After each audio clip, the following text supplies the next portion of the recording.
Hello there, here with another video.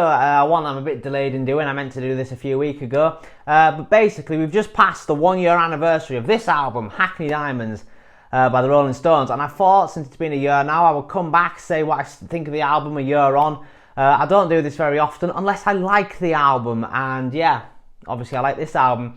So this album from the Stones, it's still their latest one.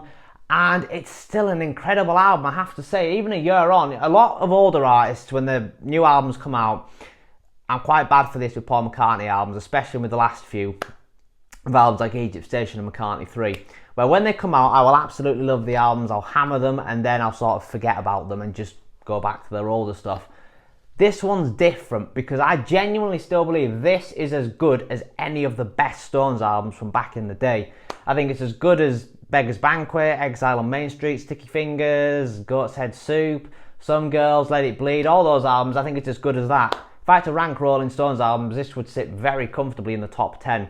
My brother in this year has been doing this thing where every day he listens to a new album, and as part of this he's been listening to every Stones album over the course of the last year, and he says out of every Stones album, this one's the best. He thinks this is the best album the Rolling Stones have ever done.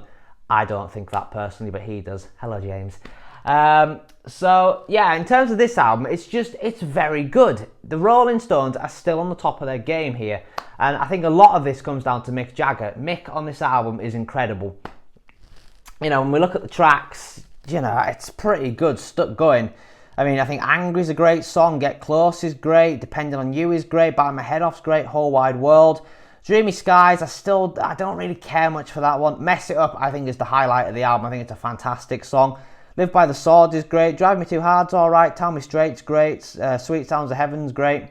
Rolling Stone Blues is great. So, I mean, it's a great album, and apparently, you know, there's a follow-up coming at some point of all the leftover tracks, which is just really exciting, but I don't really know what it is that's made this album stand out a lot more than their contemporary peers. I mean, the likes of McCartney, Elton John, Rod Stewart, The Who, etc. You know, they're still making good albums, but I don't think they're making great albums that stand up alongside their all-time best albums. I mean, I think the last album that Paul McCartney did where I could say is a truly all-time great album would be Chaos and Creation in the Backyard.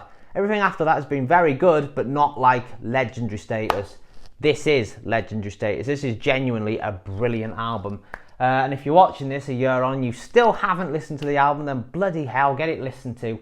I've seen the Stones live twice, and I'm hoping next year they might come back on tour here in Britain, just so I can see some of these songs live, because, you know, they're very good. And they're on the top of their game still.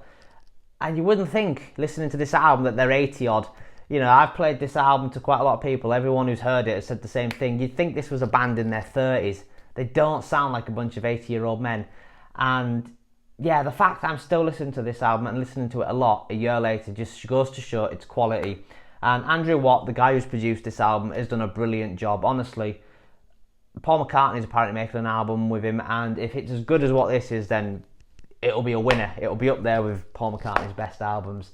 So that's just a quick video to say about Hackney Diamonds being a year old, or just over a year old now. I'm still loving it. I still think it's one of the best Stones albums. In fact, if I did have to rank them, best Stones album, I would say Sticky Fingers, closely followed by Some Girls. Then I would probably go with Exile, then Beggars Banquet. Then I'd probably controversially go with Goat's Head Soup. Then probably, I was going to say Let It Bleed. But Let It Bleed's a funny album because other than Gimme Shelter, I don't think there's that much other like truly great songs on it. It's just Gimme Shelter that really blasts that into another level. Otherwise, this is probably a better album.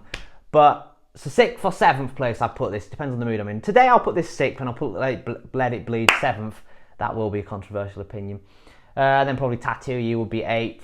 9th maybe would be, what would I put 9th? Maybe Satanic Majesties. I do have a soft spot for that album. It's not as bad as it's made out to be. And then 10th, what would I close out the top 10 with? Ooh. Possibly Black and Blue. I think Black and Blue. I mean, Black and Blue's got Memory Motel on, which is a brilliant song. Anyway, I went off topic. So, yeah, there you go. Quick video. A year of Hackney Diamonds. A year on, it is still brilliant. I really hope we get the follow-up to this soon. And I hope it's as good as this. And if it is anything like this and it's leftover songs from these sessions, it is going to be a great album. So yeah, thank you very much for watching, and I will see you soon on a future video. Goodbye.